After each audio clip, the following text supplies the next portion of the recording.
Welcome to the video series uncovering the ideas about how AI can help small businesses grow across various aspects of their operations. Idea number 271. AI can be used in manufacturing to identify defects and optimize machines.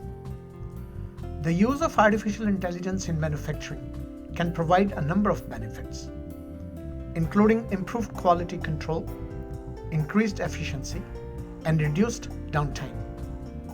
By identifying defects and optimizing machines, AI can help to improve the quality of products and reduce the amount of waste. Additionally, AI can help to improve the efficiency of manufacturing process by reducing the need for manual input and increasing the speed of data analysis. Thank you for watching this video. I have created a 10-module complimentary course on the topic Uncovering the Impact of AI on Our Lives. Go and grab this course right now by clicking the link given in description.